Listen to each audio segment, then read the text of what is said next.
Hello दोस्तों, India post की तरफ से इंडिया पोस्ट पेमेंट बैंक के लिए रिक्रूटमेंट जारी किया गया है। इम्पोर्टेंट डेट्स की बात करें तो आप इसका रजिस्ट्रेशन यानी कि ऑनलाइन अप्लाई कर सकते हैं 10 मई से लेकर 20 मई तक। ऑनलाइन पेमेंट की बात करें तो 10 मई से लेकर 20 मई तक इसका पेमेंट कर पाएंगे। लास्ट डेट और फाइनल सबमिशन की बात करें फी पेमेंट की तो 20 मई आपका रहेगा। एडमिट कार्ड डाउनलोड आप 7 से 10 दिन पहले एग्जामिनेशन डेट के डाउनलोड कर पाएंगे। टेंटेटिव डेट ऑफ एग्जामिनेशन की बात करें तो जून 2022 है और रिजल्ट भी आपका जून 2022 में इसके बैंक के ऑफिशियल वेबसाइट पर डिक्लेयर कर दिया जाएगा। यहाँ पर आपका एडवर्टाइजमेंट डिटेल दिया गया है, इसकी एक कॉपी में अपने टेलीग्राम ग्रुप पर डाल दूंगा, उसका लिंक डिस्क्रिप्शन में दे दूंगा। आप वहाँ से ग्रुप से जुड़कर इस फॉर्म के एडवर्टाइजमेंट को अच्छे से पढ़ पाएंगे। अब बात करें हम लोग इसके पोस्ट की तो 650 आपका टोटल पोस्ट आपका दिया गया है। और सर्कल वाइज पोस्ट की बात करें तो यहाँ पर आपको सारा डिटेल दिया गया है कि सर्कल वाइज कितने कितने पोस्ट आपके दिए गए हैं। पेमेंट की बात करें तो ये आपका 30,000 पर मंथ रहेगा और अलाउंस भी आपको मिलेंगे इसमें। इसके बाद बात करें हम लोग इसके क्वालिफिकेशन की तो क्वालिफिकेशन आपका क्या होना चाहिए, तो एज लिमिट 20 से 35 साल होना चाहिए आपका 30 अप्रैल 2022 तक। एजुकेशन आपका ग्रेजुएशन कंप्लीट होना चाहिए और 2 साल मिनिमम आपका एक्सपीरियंस होना चाहिए एज ए GDES। आप एक बार अपना क्वालिफिकेशन और एज लिमिट बाकी सारी क्राइटेरिया एक बार चेक कर लेंगे और एलिजिबल है और अप्लाई करना चाहते हैं तो इस फॉर्म को भर पाएंगे। अब हम लोग बात करेंगे कि इस फॉर्म को कैसे आसानी से आप भर पाएंगे। देखिए, इसका ऑफिशियल वेबसाइट है, ऑफिशियल वेबसाइट का लिंक मैं डिस्क्रिप्शन में दे दूंगा, आप लिंक पर क्लिक करके डायरेक्ट यहाँ पर पहुँच पाएंगे। सबसे पहले आपको click here for now registration पर क्लिक करके रजिस्ट्रेशन करना होगा। सबसे पहले आपको इसमें फर्स्ट नेम डालना होगा। फर्स्ट नेम डालने के बाद इसको कंफर्म करना होगा। अगर आपके नेम में कोई मिडिल नेम है तो मिडिल नेम डालकर उसको भी कंफर्म करना होगा। इसके बाद आपको लास्ट नेम डालना होगा, लास्ट नेम को भी कंफर्म करना होगा। इसके बाद फुल नेम आपका एक साथ दिखाई देगा। इसके बाद आपको मोबाइल नंबर को भी कंफर्म करना होगा। अगर कोई अल्टरनेट नंबर है तो वो भी आप दे सकते हैं। इसके बाद आपको ईमेल आईडी डालना होगा। ईमेल आईडी डालने के बाद इसका डोमेन आपको सेलेक्ट करना होगा। इसके बाद आपको पूरा कंफर्म ईमेल डालना होगा और आप यहाँ पर कैप्चा कोड डालकर सेव एंड नेक्स्ट पर क्लिक कर देंगे। ओके का मैसेज आएगा, आप ओके पर क्लिक कर देंगे। इसके बाद आपको यहाँ पर फोटो और सिग्नेचर को अपलोड करना होगा। इसके पहले जैसे ही आप सेव एंड नेक्स्ट पर क्लिक करेंगे आपके रजिस्टर मोबाइल नंबर जो आपने मोबाइल नंबर डाला, ईमेल डाला, उस पर आपका पासवर्ड और रजिस्ट्रेशन नंबर चला जाएगा। यहाँ से आप स्कैन फोटो डालेंगे और स्कैन सिग्नेचर डालेंगे। चूज फाइल पर क्लिक कर जहाँ भी आप फोटो को और सिग्नेचर को रखे होंगे वहाँ से यहाँ पर आप ले आएंगे और आई कंफर्म पर क्लिक कर नेक्स्ट पर क्लिक कर देंगे। सेव एंड नेक्स्ट पर क्लिक करने के बाद आपको डिटेल यहाँ पर फिल करना होगा। सबसे पहले बेसिक डिटेल डालना होगा। सबसे पहले आप DOP ऑफिस करेंटली वर्किंग जहाँ पर काम कर रहे हैं वहाँ का आपको सेलेक्ट करना होगा, किस राज्य में आप काम कर रहे हैं। इसके बाद जहाँ पर काम कर रहे हैं उससे डिफरेंट आपको सर्कल चाहिए तो यस और नो में आपको सिलेक्ट करना होगा। कौन सा सर्कल चाहिए आप वो सिलेक्ट कर देंगे। इसके बाद कैटेगरी आपको चूज करना होगा।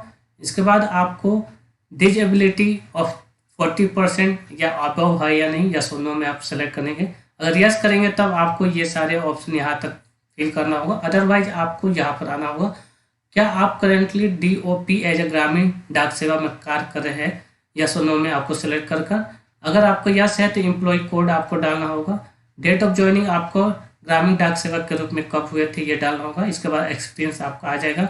आपको यहाँ पर रिलीजन आपको सिलेक्ट करना होगा। एक्स सर्विसमैन आप है या नहीं, यस और नो में सेलेक्ट करना होगा। अगर एक सर्विसमैन है तो उसका पीरियड क्या है वो आपको यहाँ पर डालना होगा। रिलीजन माइनॉरिटी कम्युनिटी से आप आते हैं कि नहीं, यस और नो में सेलेक्ट करना होगा। नेशनलिटी आपको चूज करना होगा, किस राज्य से बिलोंग करते हैं वो आपको डालना होगा। सेंटर ऑफ एग्जामिनेशन आप क्या डालना चाहते हैं ये आप चूज कर लेंगे। इसके बाद आपको पर्सनल डिटेल में डेट ऑफ बर्थ आपको डालना होगा। इसके बाद डेट ऑफ बर्थ डालने के बाद आपका 30 अप्रैल 2022 तक जितना आपका एज होगा वो आपको दिखाएगा। जेंडर आपको सेलेक्ट करना होगा, क्या आप ट्विंस ब्रदर और सिस्टर है, यस और नो में आपको चूज करना होगा। यस रहेंगे तो आपको जेंडर और नेम ऑफ ट्विंस का नाम डालना होगा। मैरिटल स्टेटस यहाँ पर आपको चूज करना होगा, फादर्स नेम और मदर्स नेम डालना होगा। एड्रेस आपको डालना होगा सबसे पहले कॉरेस्पॉन्डेंस का आपको डालना होगा, उसके बाद डिस्ट्रिक्ट स्टेट आपको डालना होगा, पिन कोड यहाँ पर डालना होगा। अगर सेम एज करेस्पॉन्डेंस है तो टिक कर लेंगे यहाँ पर। इसके बाद आपको एड्रेस ऑफ जीएसटी चूज करना होगा, कम्युनिकेशन या परमानेंट एड्रेस आप चाहते हैं। यहाँ पर अमाउंट आपको दिखाई देगा। डालने के बाद आप यहाँ पर वैलिडेट योर डिटेल पर क्लिक करेंगे, वेरीफाई सक्सेसफुली का मैसेज आएगा, ओके कर आप सेव एंड नेक्स्ट पर क्लिक कर लेंगे। इसके बाद आपको यहाँ पर एजुकेशन क्वालिफिकेशन डालना होगा, आप किस स्ट्रीम से ग्रेजुएशन पास किए हैं ये आपको डालना होगा। उसके बाद यहाँ पर डेट ऑफ पासिंग सबसे पहले डेट आपको चूज करना होगा, उसके बाद मंथ आपको चूज करना होगा। इसके बाद ईयर्स आपको चूज करना होगा कि किस ईयर्स में आप ग्रेजुएशन पास किए है। परसेंटेज ऑफ मार्क्स आपका क्या था और क्लास या ग्रेड आपका क्या था ये आप सेलेक्ट कर लेंगे।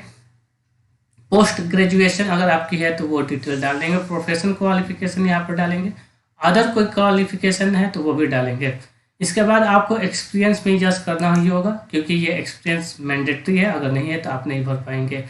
इसके बाद आप पर कोई केस चल रहा है या पेंडिंग है या फिर आपको केस के तहत कोई पनिशमेंट दिया गया है, यस और नो में आप चूज कर लेंगे। इसके बाद कौन सा लैंग्वेज जानते हैं वो लैंग्वेज को आप टाइप करेंगे, जो भी आप लैंग्वेज जानते हैं। अगर 3 लैंग्वेज जानते हैं तो 3 लैंग्वेज भी डाल सकते हैं। इसके बाद रीड राइट और स्पीक में आपको क्लिक करना होगा। क्लिक करने के बाद यहाँ भी आप डिटेल को एक बार वैलिडेट कर लेंगे। वैलिडेट करने के बाद वेरीफाई सक्सेसफुली का ऑप्शन आ जाएगा, ओके पर क्लिक करके सेव एंड नेक्स्ट पर क्लिक कर देंगे। सेव एंड नेक्स्ट पर क्लिक करने के बाद आपका पूरा फॉर्म आपके सामने आ जाएगा। एक बार सारी डिटेल को अच्छे से मैच कर लेंगे। मैच करने के बाद सबसे नीचे आ जाएंगे, यहाँ पर आई एग्री डिक्लेरेशन में क्लिक करके कंप्लीट रजिस्ट्रेशन पर क्लिक कर देंगे। उसके बाद ओके पर क्लिक कर देंगे। यहाँ पर फिर से आपको मैसेज आएगा, are you sure to continue, okay पर क्लिक कर आगे बढ़ेंगे। यहाँ पर आपको लेफ्ट थंब एक्सप्रेशन और हैंड रिटन डिक्लेरेशन डालना होगा। चूज फाइल कर दोनों यहाँ पर आप ले आएंगे और सिक्योरिटी कोड डालकर सेव एंड नेक्स्ट पर क्लिक कर देंगे। जो आपका लेफ्ट थंब इम्प्रेशन है और हैंड रिटन डिक्लेरेशन है वो आपका जेपीजी फाइल ही होना चाहिए। क्लिक करने के बाद आपका पेमेंट का ऑप्शन आ जाएगा। यहाँ पर आपको अमाउंट दिखाई देगा। यहाँ पर 2 ऑप्शन रहेगा जिससे आप पेमेंट कर सकते हैं, बिल्डेक्स और पेटीएम। जो भी ऑप्शन से आप पेमेंट करना चाहते हैं चूज कर आप सिक्योरिटी कोड यहाँ पर डाल देंगे, जो कि मेरा है 7N35 और W। इसके बाद आप सबमिट पर क्लिक कर देंगे और यहाँ पर do want to submit okay पर क्लिक कर देंगे।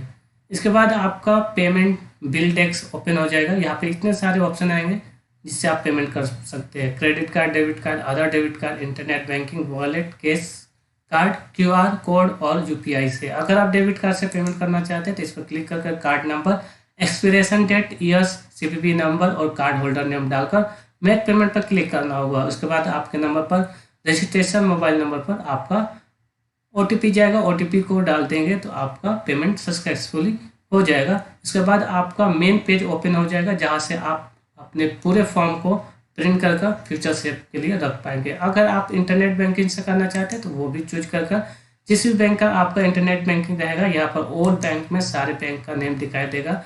जिस बैंक से आप करना चाहते हैं उसको चूज कर लेंगे। मैं पेमेंट पर क्लिक करेंगे तो उसके बाद आपका इंटरनेट बैंकिंग का पासवर्ड लॉगिन करने के लिए बोलेगा। लॉगिन कर आप ट्रांजेक्शन पासवर्ड डालकर पेमेंट को कर सकते हैं। अगर UPI से करना चाहते हैं तो UPI पर क्लिक कर मेक पेमेंट पर क्लिक करेंगे। वर्चुअल ID आपको डालना होगा। वर्चुअल ID डालने के बाद आपके मोबाइल पर मैसेज आएगा कि जिस भी आप वर्चुअल ID को डाले होंगे उसका ऐप में आपको दिखाई देने लगेगा कि इतना का पेमेंट आपको करना है। पेमेंट करने के बाद फिर से रीडायरेक्ट आपका हो जाएगा और वहाँ से आप, जैसे कि मैंने बताया, आप प्रिंट कर फ्यूचर रेफरेंस के लिए आप इसको रख पाएंगे। तो अभी तक हम लोग बात कर रहे थे India post payment bank recruitment के बारे में।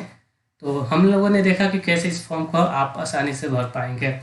वीडियो को अभी तक आपने लाइक नहीं किया तो लाइक कर दीजिए, शेयर कर दीजिए, चैनल को सब्सक्राइब नहीं किया तो सब्सक्राइब भी कर दीजिए और बने रहिए हमारे चैनल के साथ ऐसे ही लेटेस्ट अपडेट और रिक्रूटमेंट के लेटेस्ट नोटिफिकेशन के लिए। मिलते हैं नेक्स्ट वीडियो में। अभी तक आपने चैनल को सब्सक्राइब नहीं किया है तो चैनल को सब्सक्राइब कर दीजिए और साथ में बेल आइकन को भी प्रेस कर दीजिए ताकि कोई भी लेटेस्ट नोटिफिकेशन आप तक पहुंच पाए।